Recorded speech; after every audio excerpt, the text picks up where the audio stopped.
yeah, it's perfect. It's Yes. correct. Okay, thank you. For a second, I'm not.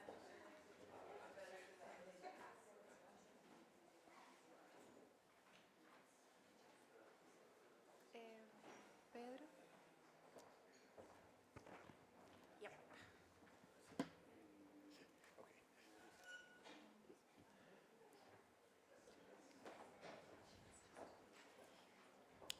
Es que ustedes tienen como muchos productos, ¿sabes? Desde de loans for silver pastoral, no quiero mencionarlos todos, pero ustedes tienen como 3 líneas importantes de producto. ¿Cuáles son?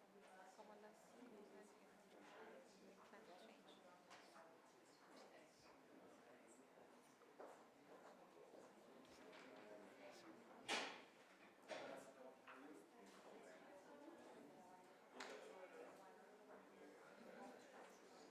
Listo. Listo. Ok.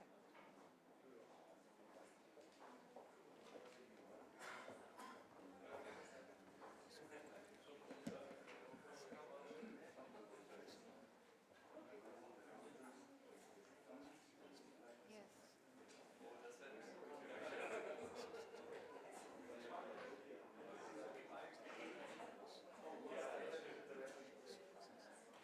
So you have the loans, the funds,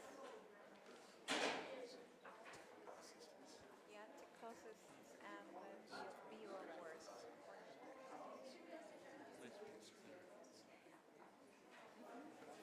Philippines, Microfinance. Pleased to meet you. And thank you for taking this thing. It was brilliant. It's the right time. It's the right time. You're from the platform?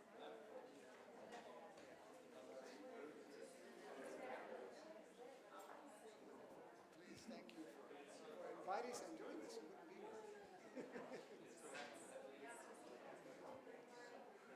Yeah. Yeah. Hello. Natalia Realpe. Nice to meet you. I'm Sarfraz Shah from Keynote. Nice meeting you. Thanks for giving us.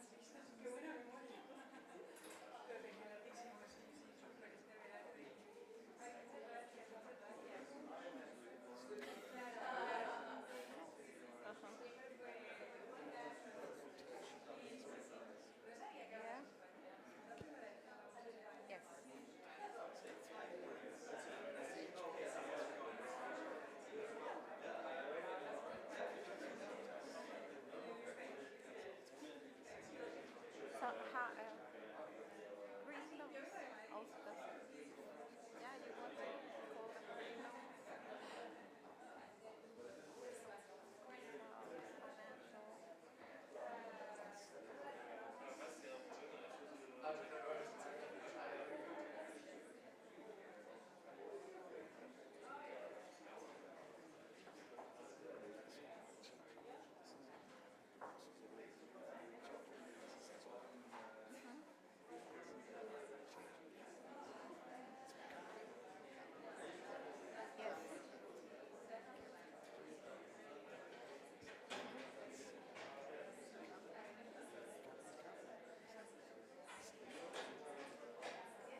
about debe.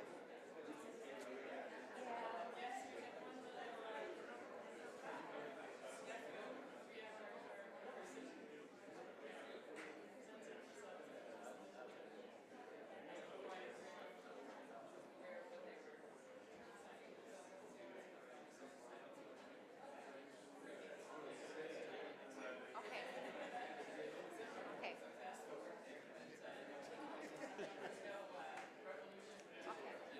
Because I don't have a clock.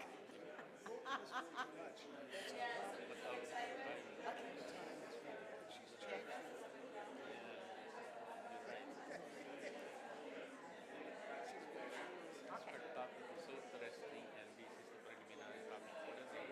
We'll go out with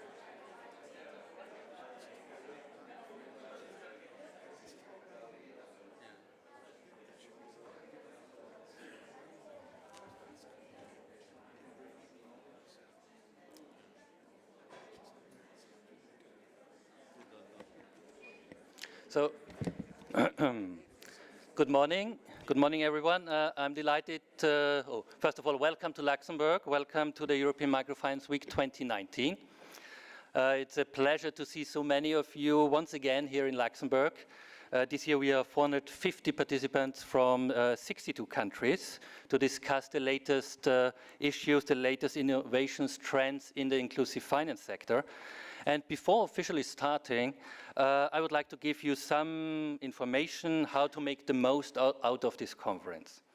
And the first thing I would like to tell is that please make sure to download the app. I think it's, if you haven't done so yet, please do it. You have all the information. When I say all the information, it's really all information. You have speakers' biographies, participants list, map of the building, everything. And you can even make arrangements to meet people. So I think it's very useful. And by the way, the arrangement request is going to your normal email. So it's really very, very practical. The second thing is that climate, you know, it's the theme of the European Microfinance Award. And we at EMFP and at the European Microfinance Week, of course, we also make a lot of efforts in this sense. So we have, just to mention a few things, we reduce paper consumption by the app and by the electronic registration system. We reduce packaging waste. There are no more individual bottles, for example, for water. Our caterer sources local produce and uses organic food whenever possible. We provide shuttle buses, so no more individual traffic. Our badges are compostable, so please, when you, at the end of the conference, leave them here. The conference folder is made of recycled material. And for the first time, there was the possibility at the registration also to offset your carbon emissions. So we are very happy to propose this, and of course we count on you to support us in this. I know it's many small steps,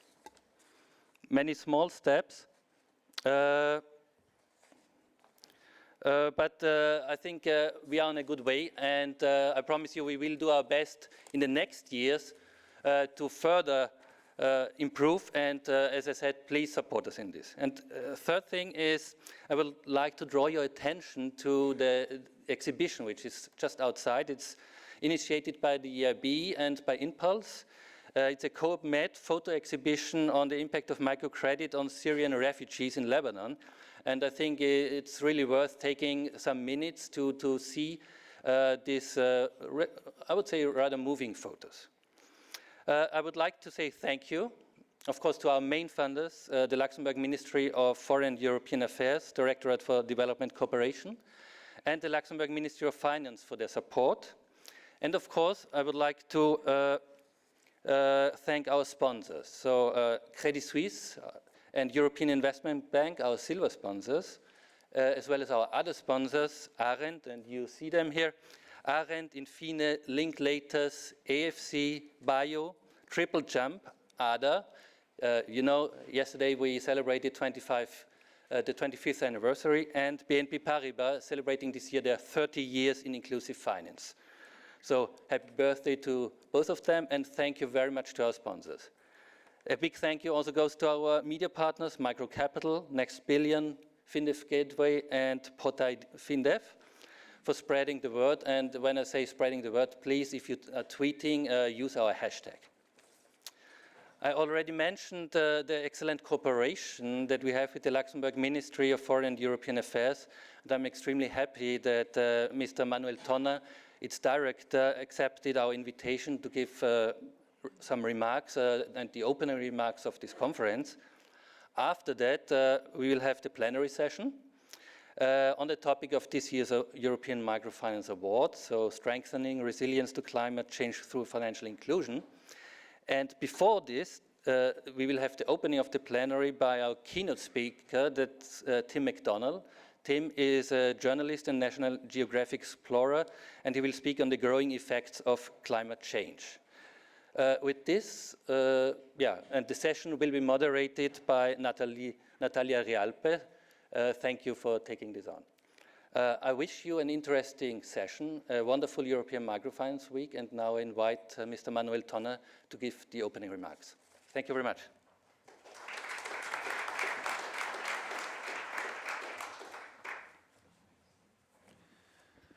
Thank you, Christoph, and good morning, ladies and gentlemen. It's a great pleasure for me to welcome you again this year here in Luxembourg in the Abbaye Neumünster. You know that this building is filled with history. It was an abbey, of course, but in 1798 it became a French prison. After that it became an orphanage. After that it became a military hospital. After that a prison again. And now we have this wonderful cultural center here in Luxembourg. So you see the building is very resilient to change. And so change is possible and we can do it. So coming back to the conference, over here, I think this conference has become a key event in the inclusive finance sector, globally recognized and truly international, and highlighting the specificity and added value that European actors can bring to financial inclusion. Like its African cousin, the African Microfinance Week that I've also attended a month ago, it brings together experts from around the world to exchange good practices and innovative ways to better adapt the existing financial tools to the real needs of the unbanked. In the upcoming sessions, we will explore exciting forward-looking trends in financial inclusion, such as responsible digital credit, data collection for informed agricultural finance, protection of the working poor, innovative energy models, financing access to education, or the financial inclusion of women through fintech, to name but a few. As every year, the European Microfinance Award, of course, hosted by the EIB, the European Investment Bank, will represent one of the highlights of this year, of this week. And I would like to use this opportunity to warmly welcome the 3 finalists who have found their way from Kenya, from Nicaragua, and from the Philippines to Luxembourg. And they will shortly introduce to us one of the main topics of this week, the climate change and the creation of resilience through inclusive financial services. You will provide us with insights into some of the best approaches to promote resilience for the customer and for the financial service provider. And expose your best practices through the provision of index-based microinsurance and special emergency loans, or the use of scientific data by which you effectively innovate in one of the most critical areas of financial inclusion in current times. And one of the 3 of you will go home tonight with in his pockets 100,000 euros, sponsored by our government. So I just want to say I'm very happy I'm not in the jury, because I think the choice will be very, very tough, and it will not be an easy job for the jury. So I wish you good luck to all of you. Climate change, ladies and gentlemen, let's be honest. Not everyone here in Luxembourg nor in Europe has recognized the urgency of acting now. But I'm confident that latest on Friday afternoon, everyone here will have understood the necessity of designing green, inclusive financial products to boost the resilience of vulnerable communities to the effects of climate change. Not out of charity, nor because of environmental activism, but because it's the most efficient way to ensure profitable and sustainable growth while preserving our planet. Indeed, green financial service providers can, for example, provide loans for investments in irrigation, drought-resistant seeds, or other adaptive solutions. They can provide insurance services to support greater resilience to shocks. They can use remittances and transfer services to support relief in the aftermath of climate-related natural disasters. And they can facilitate clients' long-term financial planning, including saving products to help them build more adaptable economic activities. The COP21 marked a turning point in the scale of sustainable finance, and it's very clear that governments or public donors alone are not capable of financing all these goals. But we can have an important multiplier effect if we foster the right partnerships, and I think that's also one of the reasons why we are here. Luxembourg is fully committed to the goal of transforming itself and assisting others in the transition to a sustainable global economy. We have thus set up a coherent set of climate finance interventions to help leverage international public and private sector investments. As an illustration, Luxembourg is the primary center for listing green bonds and the leading European domicile for impact funds. Over 50% of all green bond volume is listed on the Luxembourg Green Exchange, the world's first platform dedicated exclusively to green bonds.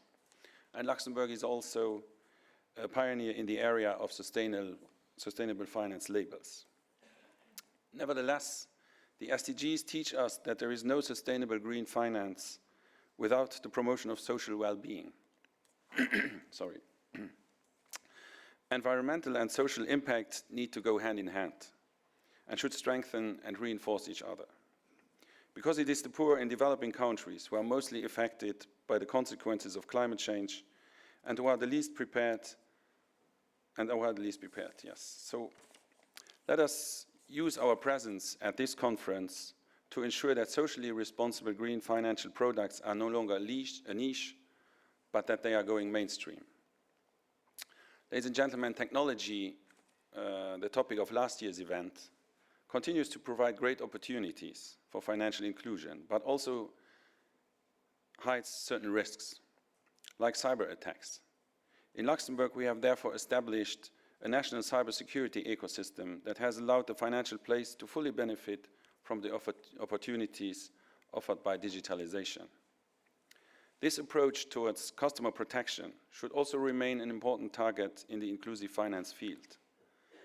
The industry also needs to continue working on trust, on gender, on financial literacy, and social performance to ensure that finance makes a true difference in investment, in food security, in health outcomes, and other aspects of the daily life of the disadvantaged populations. When supervision is of high quality, financial inclusion leads to an increase in financial stability and broader access to credit. And we are glad that AFI, the Alliance for Financial Inclusion, is also represented here this year, as we're convinced that knowledge exchange with the industry is essential for effective regulation. I don't know if I see AFI here. We met them yesterday. Anyway, they are present today. And we hope they will be maybe a bit more permanently present very soon. Truly responsible financial inclusion must have tangible economic benefits at all levels, such as lower income equality, but also higher GDP growth. By providing access to accounts, to savings, credit and transfers to young people, women and their families, financial inclusion drives growth and makes it more inclusive. It should hence be closely integrated with other development sectors if we want to create true value for the customers. And the European Microfinance Platform has understood this quite well and has grown to be one of our most trusted partners in this area. And I'm therefore very happy to announce today that the government of Luxembourg will extend its support to the EMFP and their ambitious strategy for the coming years. Let me conclude by wishing you very productive discussions today and tomorrow. I hope you will forge sustainable new contacts and resilience partnerships. And since it's a European week, I would like to quote Jean Monnet, one of the founding fathers of Europe, who used to say, "I'm not optimistic, I am not pessimistic, I am determined." And I think that is what we need to be now if we want to tackle climate change and reinforce resilience. Thank you for your attention.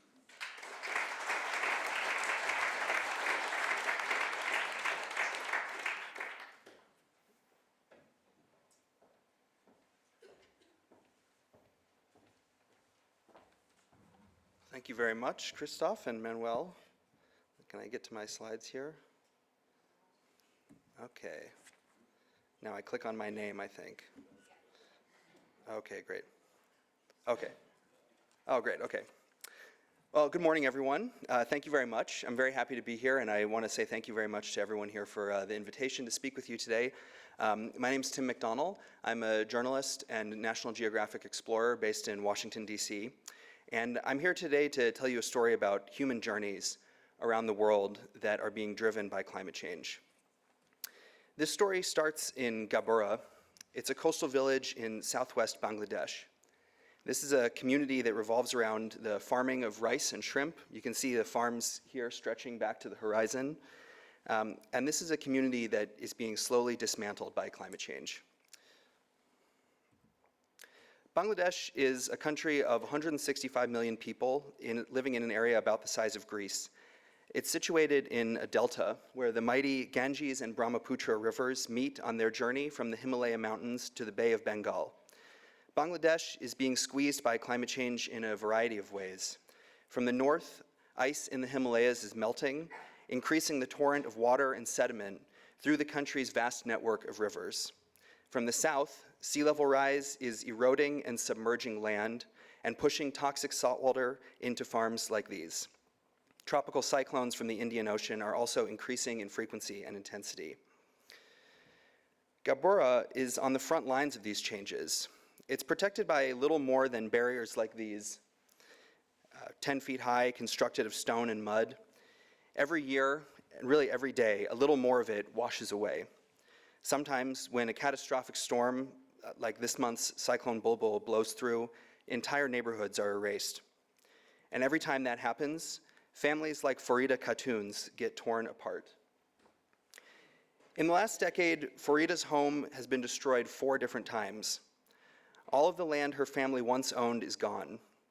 Saltwater has poisoned the agricultural job market. With no land and no way to earn a living, her son Gholam left Gabbura to look for work in Dhaka, Bangladesh's capital and one of the world's fastest growing megacities. He got to the city on an overnight ship like this. Dozens of these run every night. Every year, around 700,000 Bangladeshis are displaced by storms, erosion, and other natural catastrophes.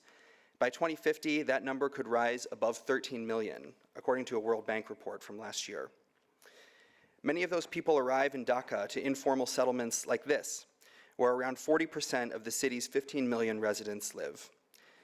These settlements arise in the backyards of glassy skyscrapers, they straddle railroad tracks, they emerge on the fringes of construction sites. Plumbing there is non-existent, any electricity is illegally tapped, gastrointestinal and respiratory diseases are widespread. Education for children is a luxury, and the rent, which is paid into a shadowy black market, is absurdly high. Men like Alamin Bapri work in factories, they drive rickshaws and build skyscrapers. Women, like his wife Ayesha, clean houses, stitch Western fashions, and raise their own families, often fending off sexual violence at multiple steps along the way. Another prominent source of employment is brick factories like this, and that's where I managed to find Farida's son, Gholam. That's him on the left. He works from dawn till dusk, 6 days a week, pushing a wheelbarrow of mud. In a year, he earns no more than $3,000.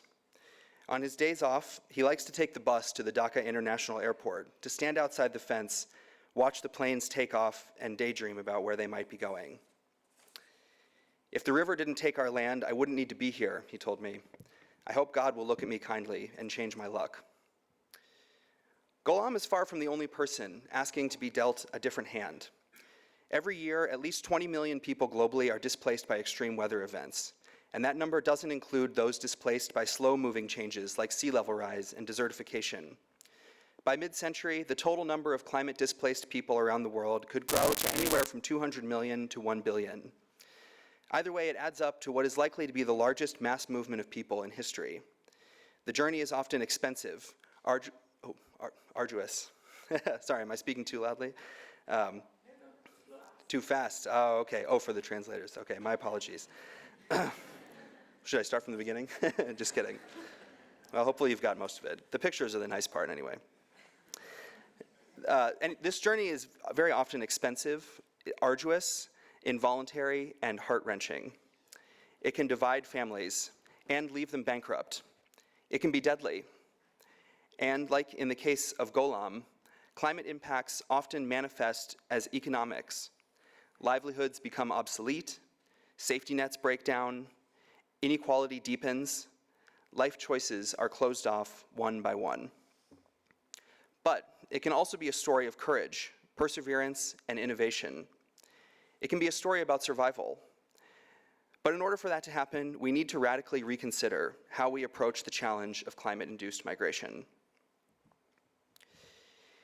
In Nigeria, drought and desertification are driving some cattle herders from the arid north into the country's rich middle belt, forcing them to compete for land and natural resources with farmers. This competition amplifies other social tensions over ethnicity, politics, and religion. Arguments between two people about a stray cow often escalate into prolonged violent conflicts that engulf whole communities. The landscape of Kaduna State is littered with houses like this. It was destroyed in an attack by an armed group of farmers on a village of cattle herders in retaliation for a different attack in the opposite direction. In recent years, attacks like this have killed more people than the insurgent group Boko Haram in the country's far northeast. Nigeria's Middle Belt also offers a cautionary tale about how policies designed to prevent climate-linked movement and conflict can instead compound them. In 2017, some states began to criminalize open cattle grazing. It was an attempt to impose order on land use. Instead, the policies emboldened armed vigilante farmer groups and prompted the mass exodus of herder villages like Agan in Benue State. In subsequent months, vigilante groups killed hundreds of people here and displaced hundreds of thousands. Saleh Tambaya was one of them. He moved his family and his herd into a neighboring state to escape the repressive law and the violence and look for greener pastures. Two of his sons and several cows drowned in a river along the way. This story is also unfolding in my own backyard in America. Betsy Crespo and her family left Puerto Rico in the aftermath of Hurricane Maria. They spent months living in this hotel room in Orlando, Florida, just down the street from Disney World. The Crespos and several thousand other displaced Puerto Rican families were living in limbo. The US Federal Emergency Management Agency repeatedly threatened to cut off the housing assistance that kept a roof over their heads. FEMA's response to Hurricane Maria illustrates the difficulty faced by the US government in dealing with large numbers of climate-displaced people. In some cases, federal policy decisions may be making the problem worse. The Quiche region of northern Guatemala has been suffering from a prolonged drought. This region is the #1 source of migrants from Central America to the United States. The US government's own assessments have concluded that drought is the major driver of migration out of Guatemala. For the last couple of years, farmers in this region were able to take advantage of a US-backed foreign aid program that distributed monthly cash payments to around 6,000 families. It was meant to help them cover the cost of groceries and other basics. But over the summer this year, President Trump cut off $450 million worth of foreign aid to Guatemala, El Salvador, and Honduras over what he described as their failure to stem the outflow of northbound migrants. By September, many of the non-governmental organizations that relied on that funding began to shut down as their bank accounts dried up. They shuttered programs and laid off staff. In October, Don Eulalio received his last US-sponsored cash transfer. He used the money to buy a few chickens, an investment in eggs and meat that could last into the uncertain months ahead. Many of the farmers I spoke to in Guatemala said that without some kind of support, they would be forced to once again consider a dangerous journey to the north in search of work. As Golam, Saleh, Betsy Crespo, and Don Eulalio could all tell you, these journeys are already happening. No matter what changes we make now to the global energy system, no matter who gets elected president, we're far past the point of stopping climate change altogether.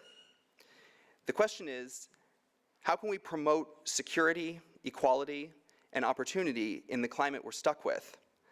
climate-displaced people still lack any legal protection under international law. Governments, financial institutions, scientists, civil society, businesses, and the media all have roles to play in making their journeys less difficult. Bangladesh, for example, is turning some mid-sized towns into climate migrant havens with flood walls and investments in blue-collar job opportunities. 2 members of the US Congress recently introduced a bill to create a new immigration category for climate refugees. Other creative solutions like this are needed, if not to stem the tide of climate change, then at least to make its impacts easier to survive. Many of these stories are ultimately about economics, savings wiped out, job opportunities dried up or swallowed by the sea. That means that microfinance can be an important part of the solution. And over the next few days, I encourage all of you to consider what your part of this story will be. Thank you very much. And I have some, thank you. And you can find some, my contact information and more information about these stories on my website here. Okay, thank you.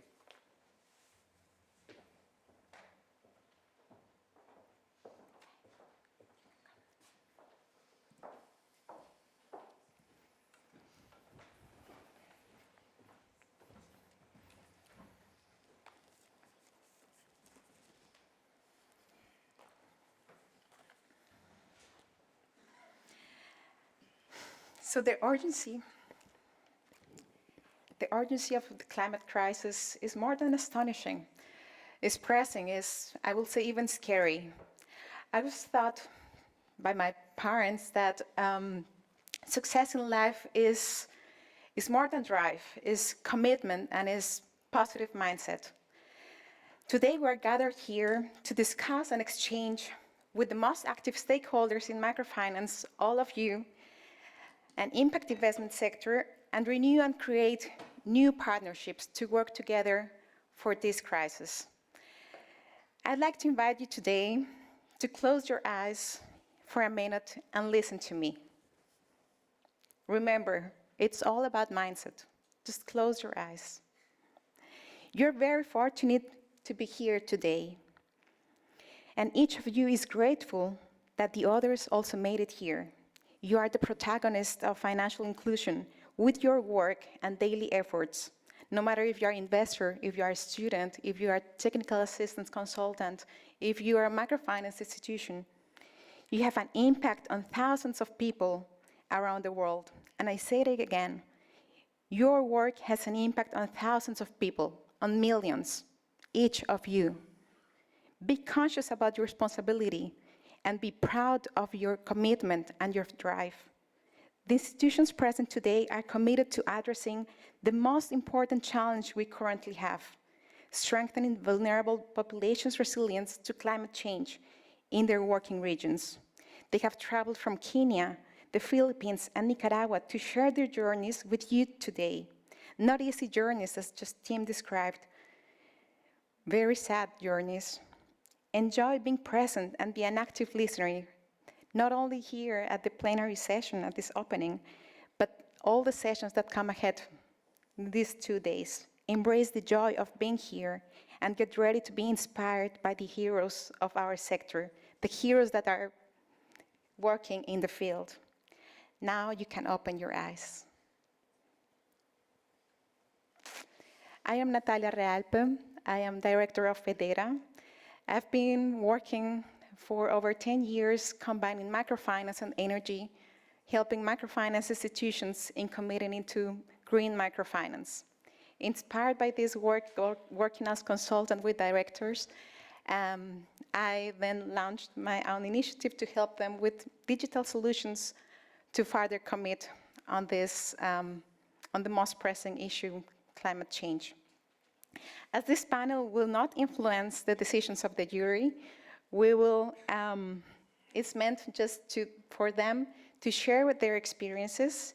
I'm not going to tell you their initiatives, but I'm going to present you today their institutions so you have a picture of their context, what they are going to describe.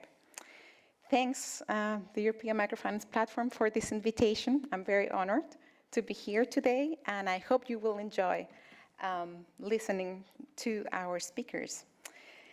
So, we have the three finalists: APA Insurance, ASKI Group of Companies, and FDL. So we start with APA. APA is insurance company.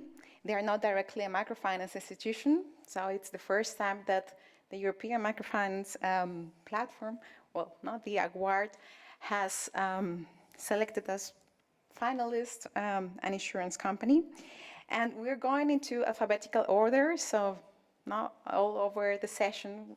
Don't be surprised if there is a preference, or it's nothing like this.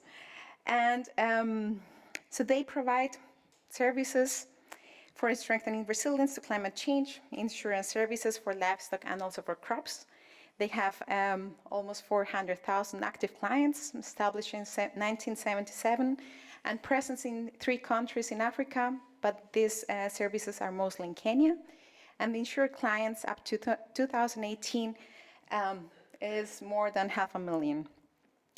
The next one is ASKI Group of Companies based in the Philippines.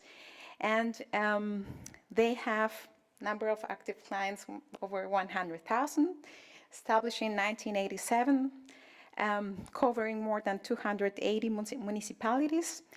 And they have suffered directly the effects of climate change, with clients directly affected from natural disasters, 35,000, and their impact with more than 500,000 insured clients. And finally, we have FDL with more than 63,000 active clients. They have also a group of alliances. Financiera FDL was established in 2016, but they have a story already since the 80s. And the outreach is over 133 localities or municipalities of Nicaragua out of the 153. And the impact also, more than 500,000 clients have been beneficiaries of their loans. So now we will start.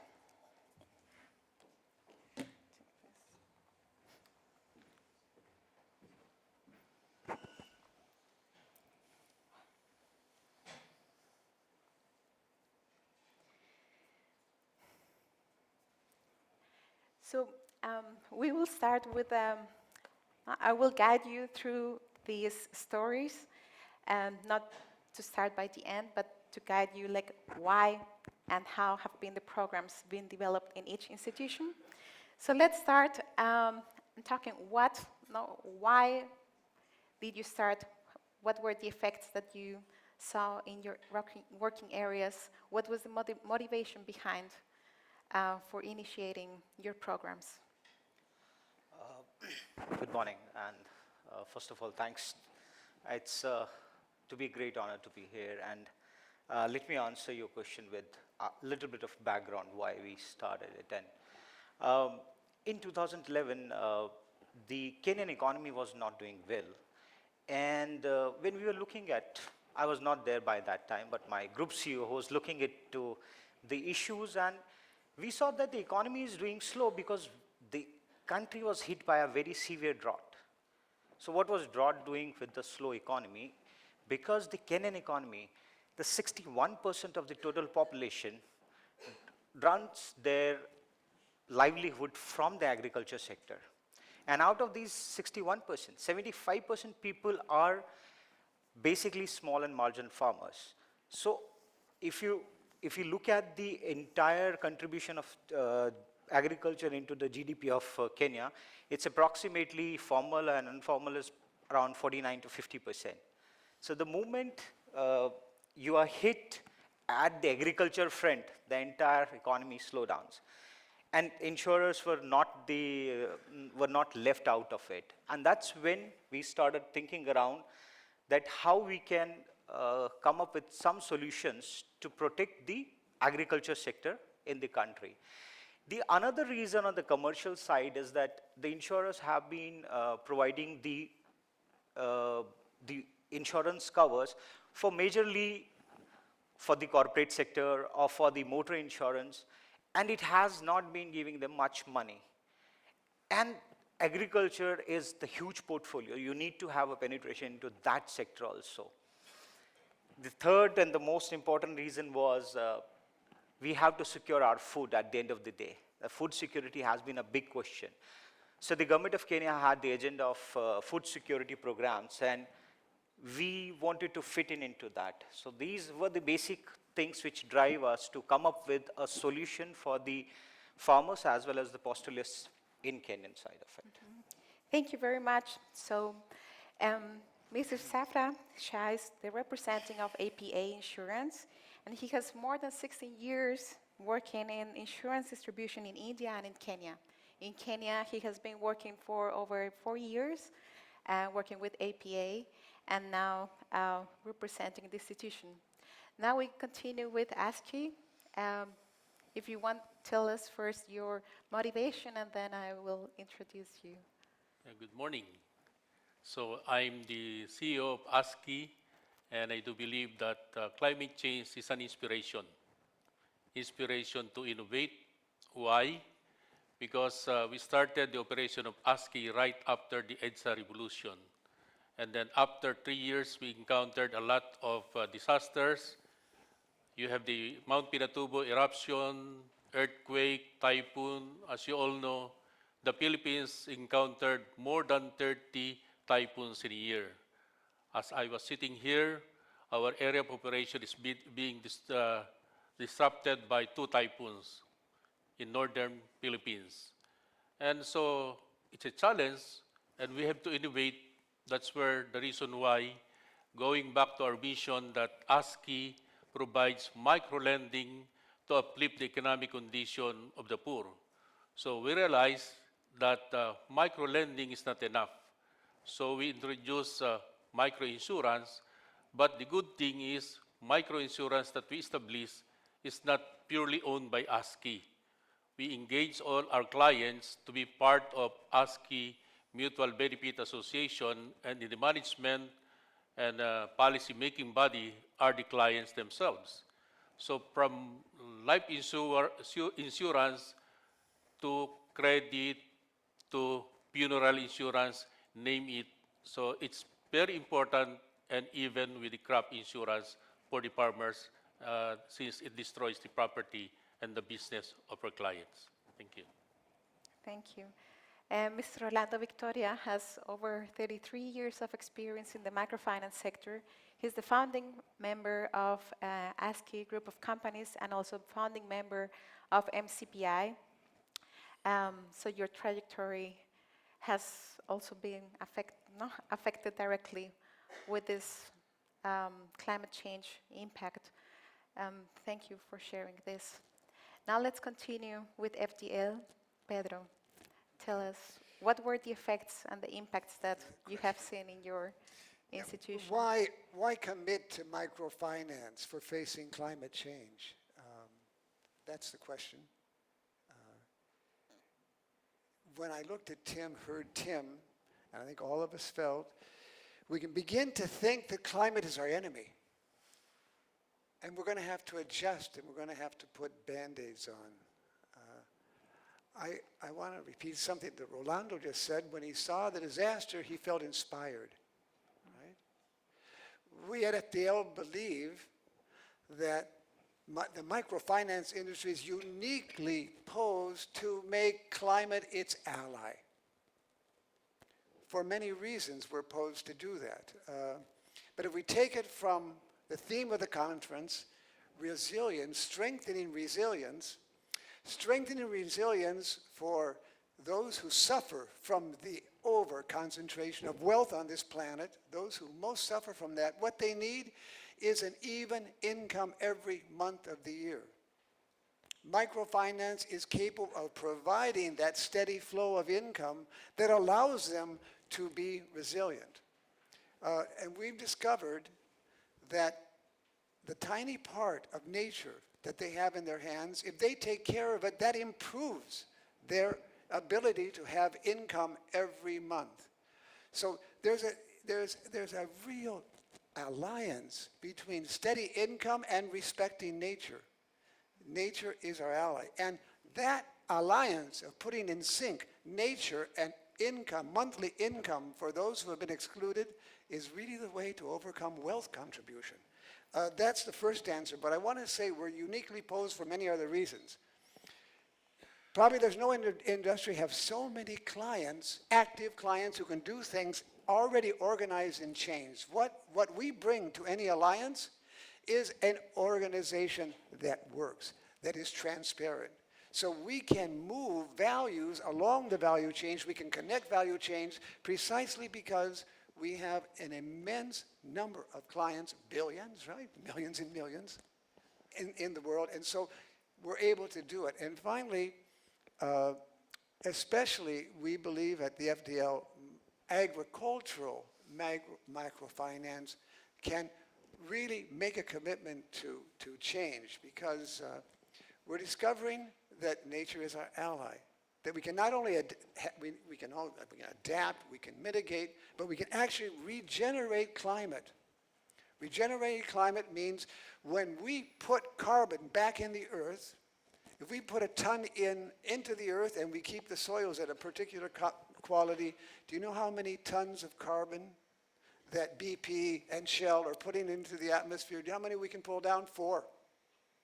That is nature itself, when we treat it correctly, is able to not only mitigate, but to begin to roll back what we're doing, right? It's our practices that are the enemy. We have to change our practices. And that is what microfinance has done from the very beginning. Find ways to change practices, find ways to organize people in a massive way because it's a global problem.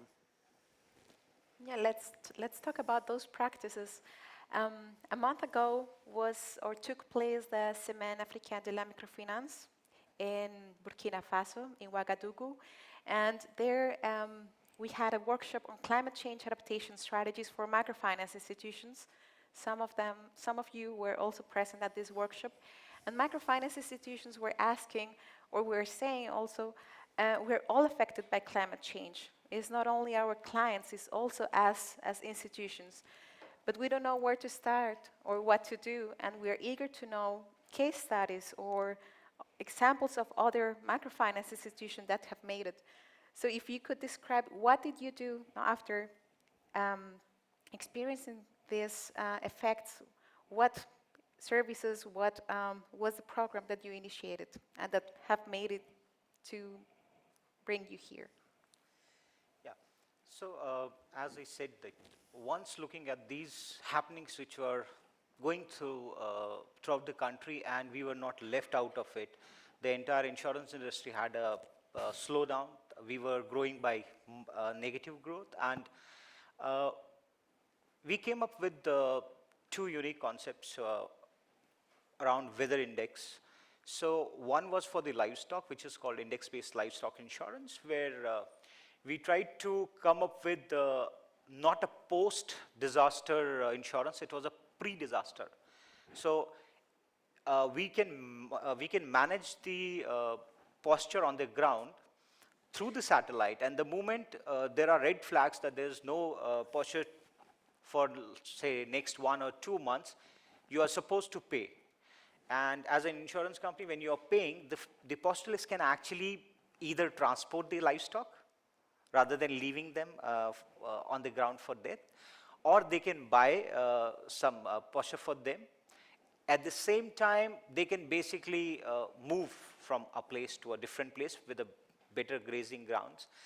So we kept looking for the options where we can launch these products. So in 2015, government of Kenya came up with a proposal that they wanted to have similar kind of insurance, and we were working with some partners.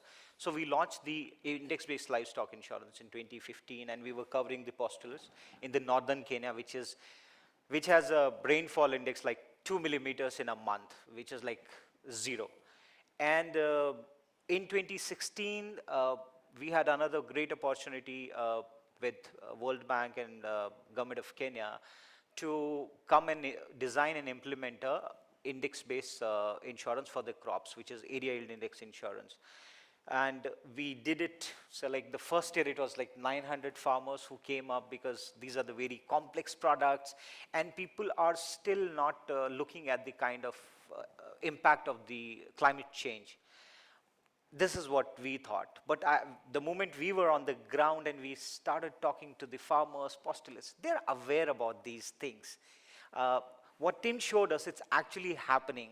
We had seen some farmers, half of their land is gone because it was a flood, which they never have seen in the past. So that is how I think from 2015 to 2018, we have seen a huge shuffle from people. I think it was 900 in the first year, 900 farmers enrolling. Now we are at 400,000, which is just in 3 years. So people at the ground are able to see the changes of climate.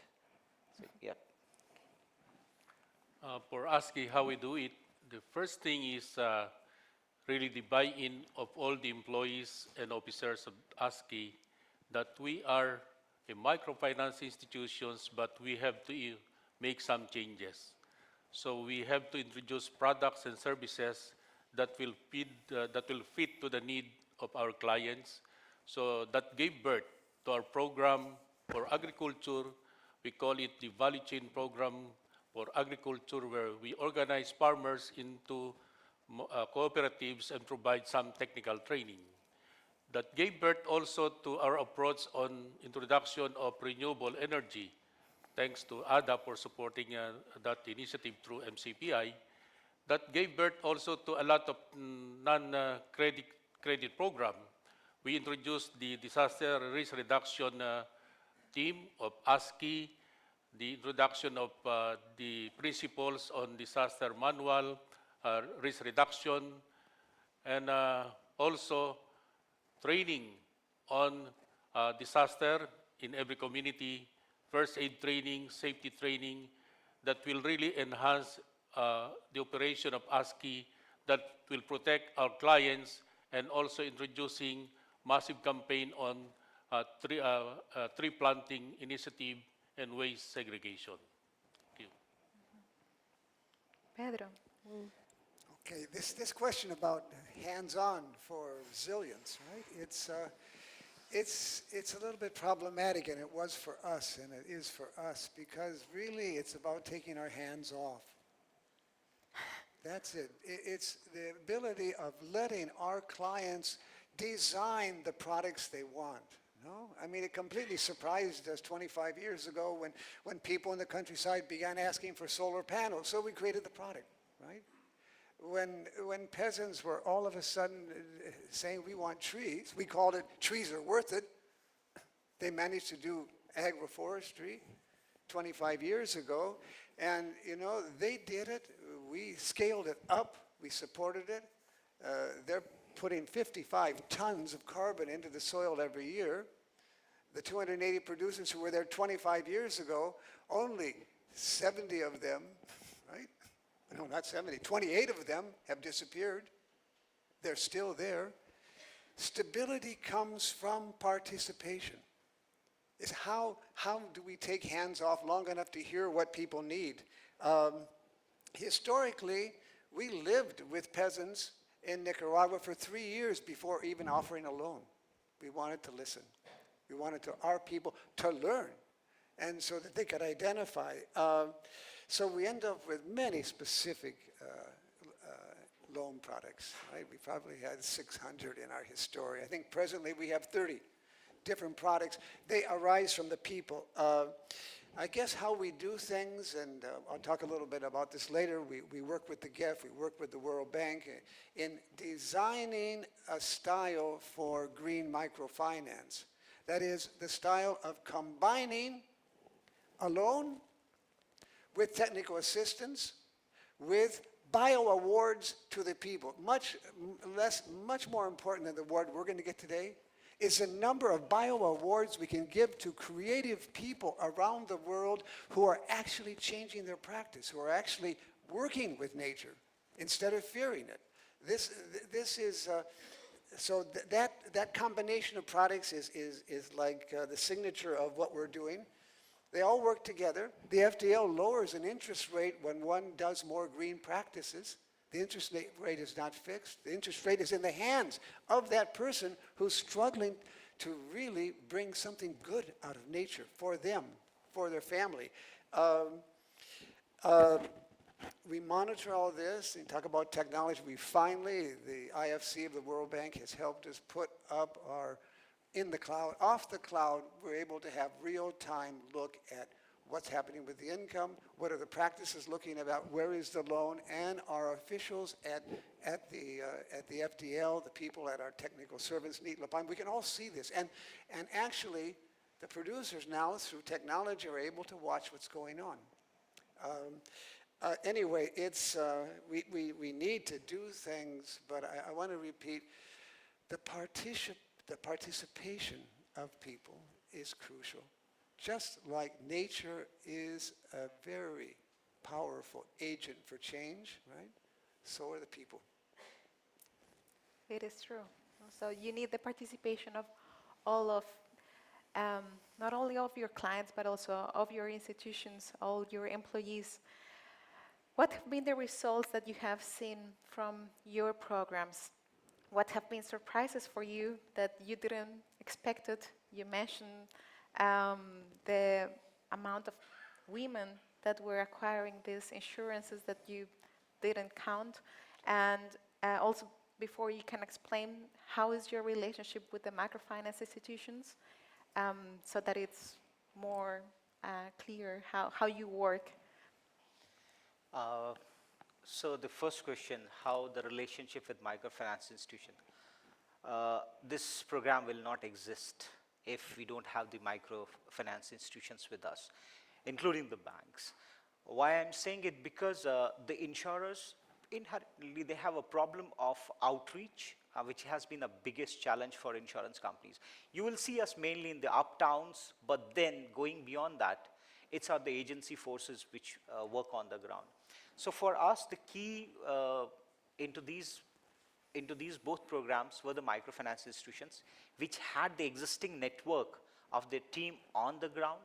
We had partnered with them and were able to scale it up. And when we talk about the partners, I'll be able to give you more insights how the partners are fitting into the picture. But yes, without the microfinance institutions, it's impossible. And the second thing is, why would a microfinance institution lend money to a smallholder farmer when you are not sure what will happen with the weather? So we were working on a value chain proposition in our initial days in 2015 and 2016. So one of the financiers, microfinance institution came and said, okay, we are going to give the loans. Then aggregator came and said, we are going to give the seeds and fertilizer to the farmers. Another value chain partner was going to give the agronomy services, and we were not in that picture. And later, we were called in that picture, and I just tell them, fine, you have given the loan, everything is fine. What happens if the weather is not good? Everybody will lose it. And at the end of the day, the poor farmer has to pay, or he's thrown out of the financial inclusion, because you are not repaying, you have bad debts, you are gone. So let's have an insurance component on top of it. So mostly our, both the products, especially the agriculture one, area yield index insurance, it complements the loans which are given for the agriculture to the farmers. In case of the failure of the crop, we repay to the financial institution, and the remaining part is paid to the farmers for replanting and also. Yes, it's a complement between both of these things. When you ask the journeys and how things are there, so sometimes it's fascinating to know the facts. Like you're sitting in your office and you think that whatever you're reading on Google, it's fine, or from the newspaper, it's fine. A reality check is very much required. And we had done some insurances through on-ground agents which live in the northern Kenya. And northern Kenya is the most dry lands in the country. And the agent went, she started selling the insurance to different people, and finally she sends back money to us, and we are happy about it. And now, and the same year, there's a claim. There's a claim on the insurance. And we are like, okay, send the money.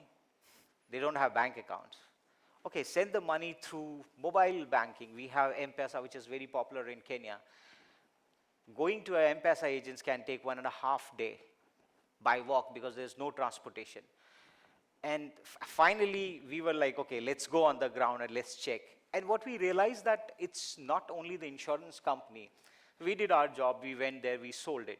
But as the entire industry, be it government, be it the financial institutions, we have to support each other so that the services which one is offering is ending up rightly. So we realized that they don't have access to finance basically. And then we partnered with one of the bank and make sure that next year when these postulates are enrolling, we can pay the money through the banking channel to them. That is one of the key learning which we learned. The most and the interesting one is that we never thought about gender balance was, I think in 2008 to 2014, it was not talked too much. And recent days, everywhere people are talking about it. So in 2016, we were just going to do some monitoring and evaluation activities on the ground. And wherever I was going, I was seeing a female, and she was responding. And I'm like, why are we having the only female farmers or the female customers? Is it that we are in the village where there are only females or something? So this is something wrong because I see men and women in Kenya and it's balanced, I think 50-50%. And the fact which came to us, and these are the facts which we have collected from the ground, that 70% of the workforce in Kenya is women. World Bank says around 49.9%. And this workforce is something which is driving the economy in the country. So when I went to a postulist family and I asked the lady, how did you buy this insurance, or where's the men? She said, oh, my husband, he's a postulist. He keeps moving, he'll be back in 3 or 4 months. But I think this insurance is going to work for me. And I asked her, if there is a calamity, what she will do. She'll buy a cow or a goat, what? She said, no. My son studies in Nairobi. The most important thing for me is to send money to him for his school fee. So if the animal dies during the distress, I'm not able to pay for his school fee. And that is something touched everybody in our team, and we were like, oh, we are not just doing the insurance for livestock or for a farmer's crop. It's beyond that. The climate risk, the impact of climate risk is not just about the crop or the livelihood. It's more about the education, everyday meal. And that's what we at APA, we keep talking about. You want to work for your own food security. You need a plate of food at your dining table, just work hard. It's true. Mr. Victoria, what have been the results that you have seen, the learnings, and how has your program changed over these years? In my opening statements, I mentioned that climate change is a challenge, so we introduced a lot of innovation. As you all know, this is ASKI group of companies. The reason we have to make some compliance matters in the Philippines, there's a new law on microfinance wherein ASKI, we are complying with all the regulations under the new law. And the leading company of ASKI is into microfinance. We said that this is the leader, but how can we support microfinance? We have to introduce a lot of innovation where you have different organizations to come in within ASKI. So when you talk about micro-insurance on life insurance, that's where our clients that were organized running the micro-insurance company of ASKI. You can see that out of 7 board of trustees, 5 of them are clients themselves. And then in the multipurpose marketing cooperative of ASKI, you have clients running the cooperative of ASKI. The idea is all of us should have one mission. It's really serving the poor is our mission. But we have to introduce a lot of innovation. We have to introduce apps. You can make use of your mobile phone for loan payments, for insurance payments, for loan collection. But the idea is towards the the improvement of the operation for the benefits of our clients. So we said that at ASKI, we have one mission, one vision, one voice, one action, one direction. And we do believe that this is the best thing, that we have to support one another to create greater and positive impact on the lives of the poor. Thank you. Thank you. What have been, from the different programs and history that you have had with NITLAPAN and FDL, what have been these results and learnings that you have had? Right, well, going from what APA was saying, there's been a lot of talk about mission drift, and I suppose we've drifted a bit. Let me go back to 20 years ago. What do we do with women who are not included in microfinance? So at that time, we developed something called My Milk Cow, which was a micro-leasing program in which a woman got 2 cows, right? She took care of them, she intensified the crops, they had very little land, and they got the calves to capitalize their farm. By micro-lending with a green focus, we were able to bring them up to receive loans from the FDL. And, you know, I talked about the trees are worthless. That cost us 5 cents of a euro to get a ton of carbon into the ground, right? This program with the women was dramatic. It did cost us 5 euros per ton. But those women got 44 tons into the ground. So the whole thing is, how do we actually get outside of what our normal clients are? How do we make alliances? And I'll talk about this later. It's not just making individual enterprises resilient.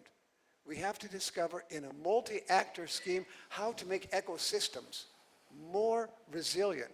Because no matter how good a woman or a man is in tending nature, if the ecosystem is being tilted away from them, then we have a problem. Then we're not doing what we want to do. I think coffee is another thing. We had, Central America had a rust plague in 2012.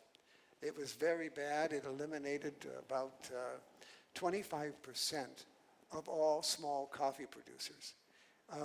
What we did is we entered in with a program of renewal of type of coffee, of agroforestry, and it was kind of a miracle for us because by 2016, they were still there, and the portfolio at risk, okay, that's tough English, was only 0.1%.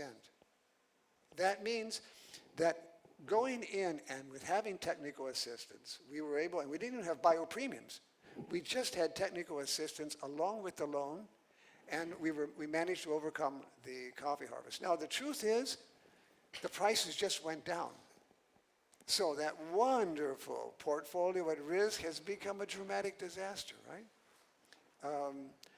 Let me say, too, that we got on the scopes of the Global Economic Fund, the World Bank, because we began working with extensive agriculture. We had 44% of our portfolio in extensive cattle raising in 2005, but we won a Latin American prize. Well, we didn't deserve the prize, because NITLAPAN, we discovered in our research that actually that extensive cattle raising that made us so famous, right, was actually devastating socially for women, socially in terms of distribution, and so we began at that time, 2005, doing what we called the green package.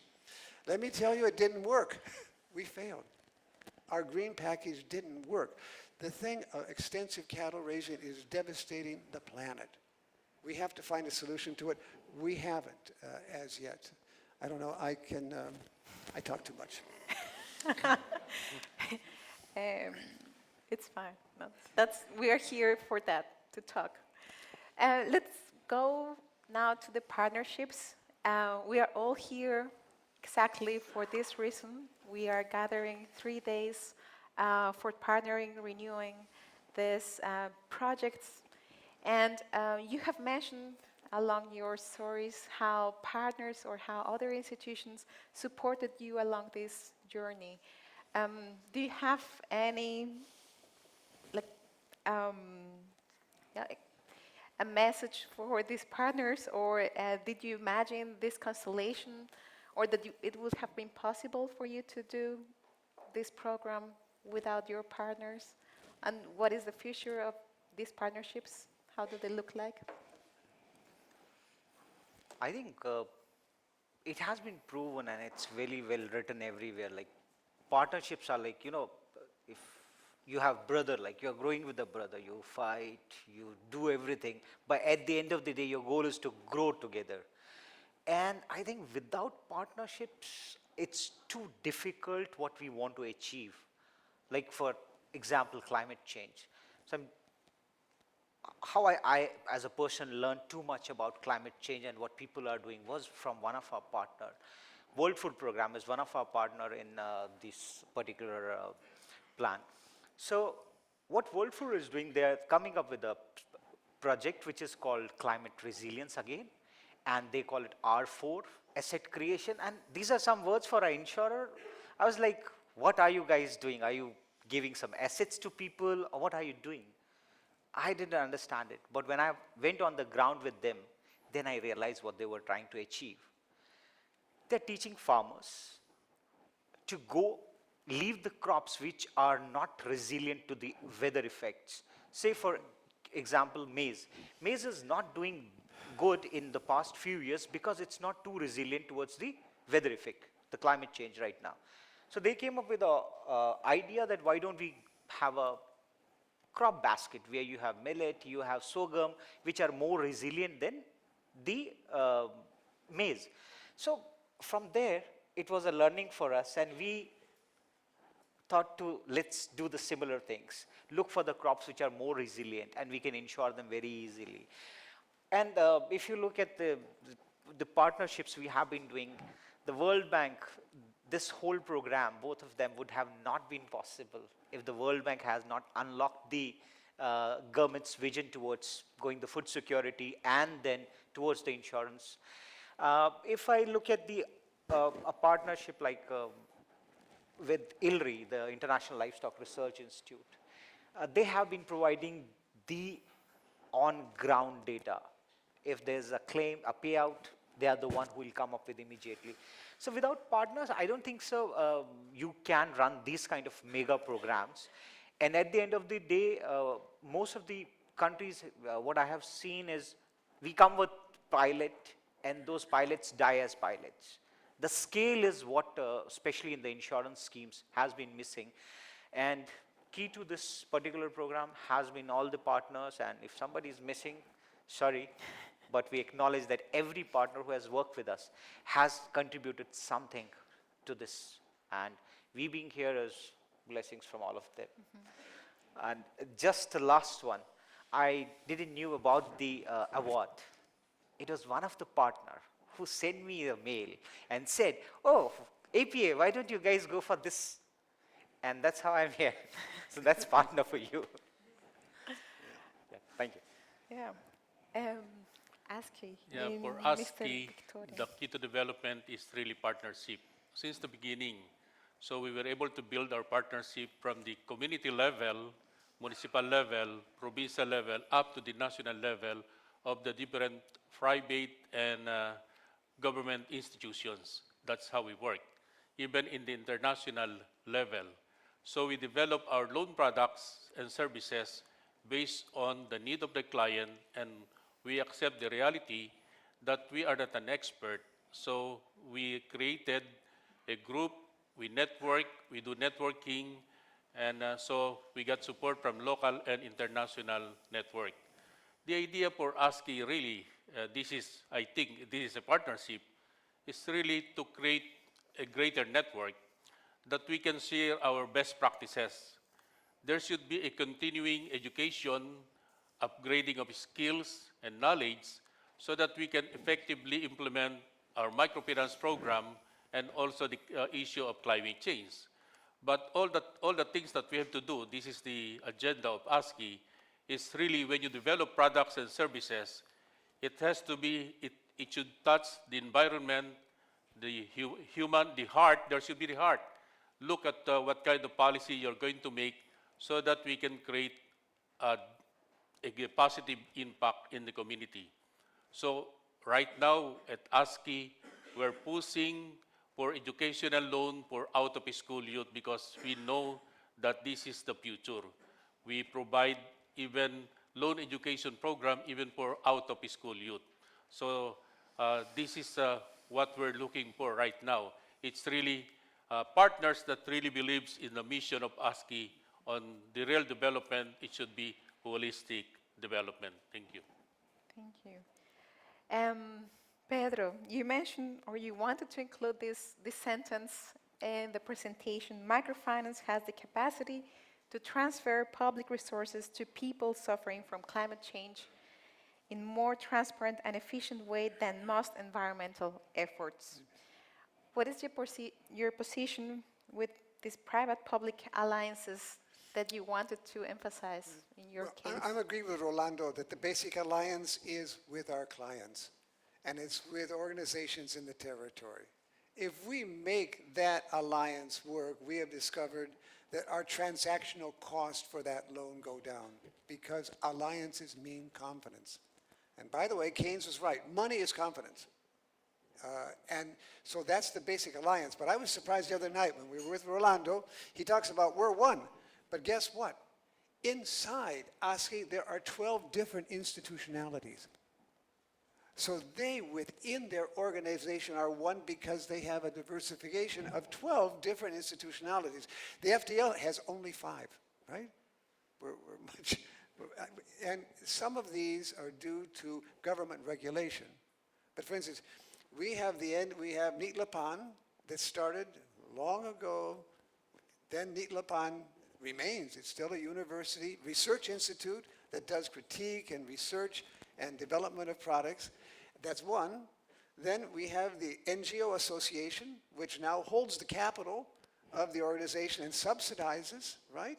Then the Microfinance Institution, then Dieren Hen, which is the employee organization that invests in the operation. And finally, we have a for-profit organization that sells services, legal services, and other technical services. It has to sell the services because the government jumps on us and say, you can't do that as a university. So we get this diversification within. And what I want to say is when at least sometimes we're very weak at it, when we can organize all the different divisions or institutionalities within the FDL, we're much more effective in our alliances outside.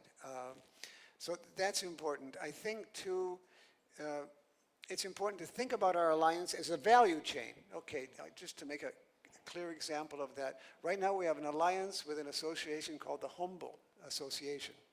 And what they're doing is that they're teaching people how to measure the amount of rain and the amount of climate. Okay, that's the beginning of the value chain.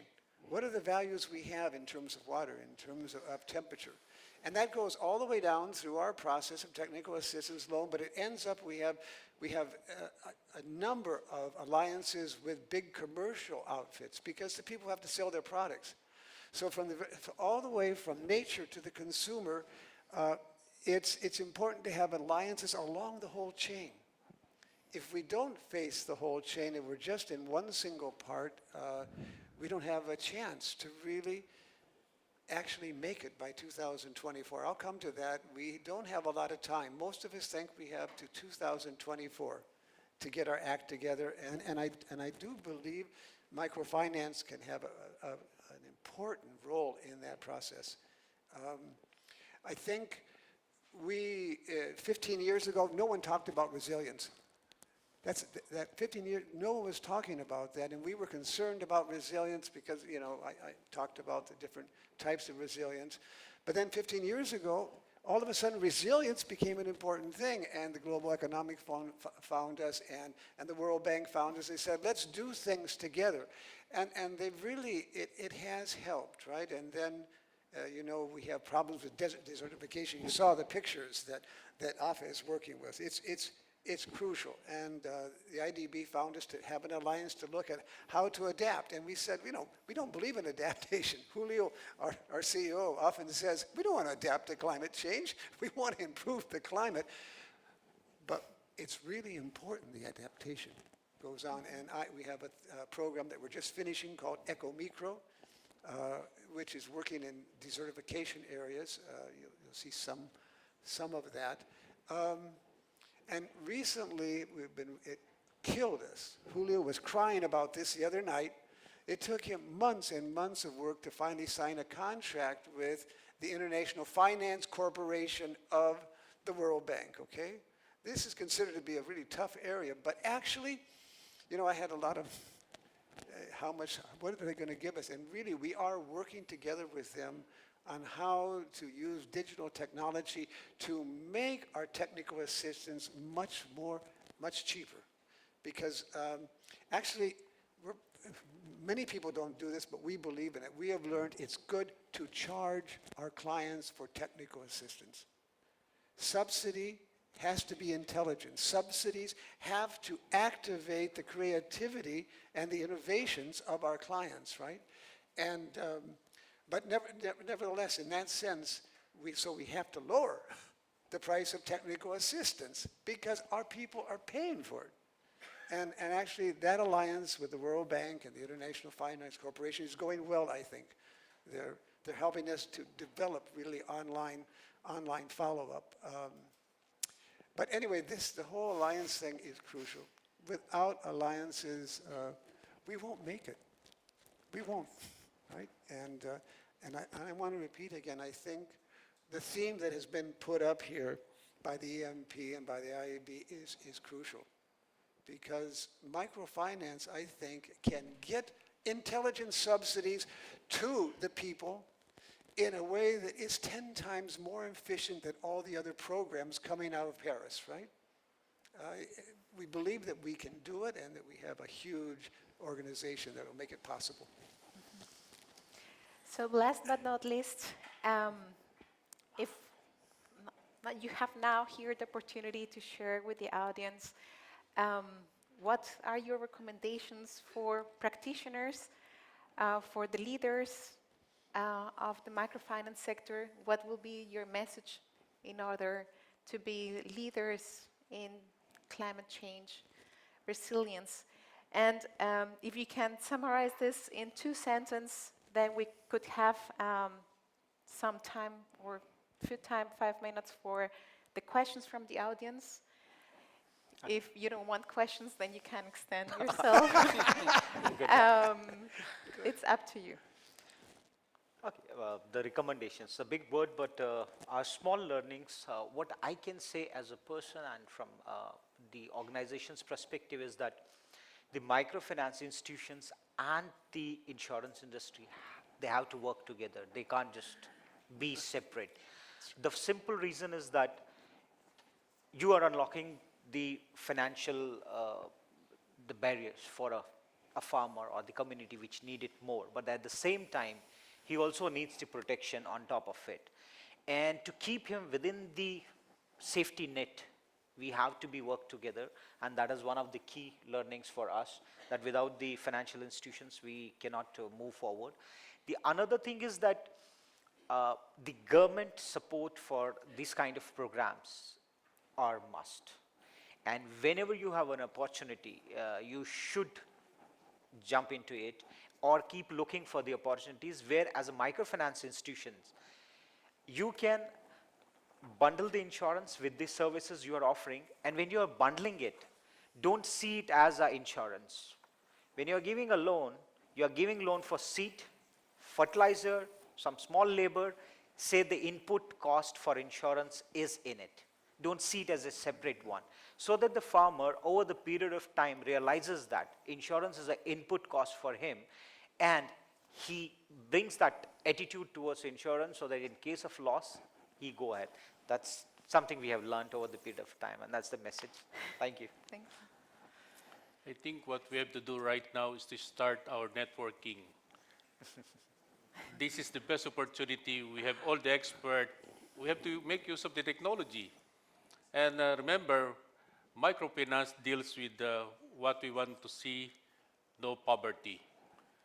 However, with so much disaster, typhoon everywhere, we cannot achieve that #1 SDGs. We have to bind ourselves together, share the best practices, expertise on how we can work on the issue of climate change. Thank you. Yeah, I'm agreed. This is a great chance and a great theme to begin networking. Some of you may be old enough to have been at the 1991 Microfinance Conference in Washington, when Mohammed Yunus really gave us a great push, right?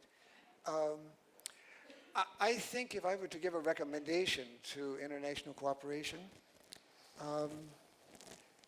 I would look at one figure. The big banks are doing much more intermediation of environmental funds than microfinance is. Why is that? Because they're selling better refrigerators, better tools, and they're able to tell the world, look, we lowered the emission by, we have a good way to measure it, right?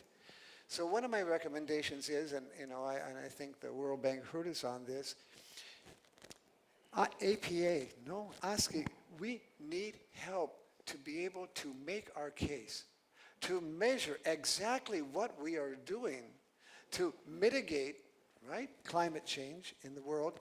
And that's why the big banks take all the money. It's not just because they're big. It's that they have had the capacity to prove to you, the financiers, that they can say, okay, you gave us $1, here's the emission lower. I really think we do more, but we can't prove it. So I would say, we have to have kind of a networking where we make alliances between international cooperation, right? Between governments too, and basically between us, to get a ball rolling that says microfinance can make a difference. I'll tell you something that has always startled me. The 15 million tons of carbon we're going to put into the earth in the next 5 years is actually 0.25% of all the carbon we have to put in. The goal is about 1 trillion tons of carbon before 23 to really face climate warming, right? But imagine if we were able to, and this is a concern, if we're able to do that, and if we can make an alliance, we can turn this around. But that's going to demand a real clear networking of social investors, of governments, right? Of us within ourselves to get it done, I think. Okay. Thank you. Thank you for your inputs and your insights. We have 3 minutes left, at least for 1 or 2 questions. Now, you have now the chance, before you know tonight the winner. No questions? You did it very well, because everything was very clear, from the why, what, how, and the recommendations to the audience. So thank you very much. And thank you, European Microfinance Platform, for this.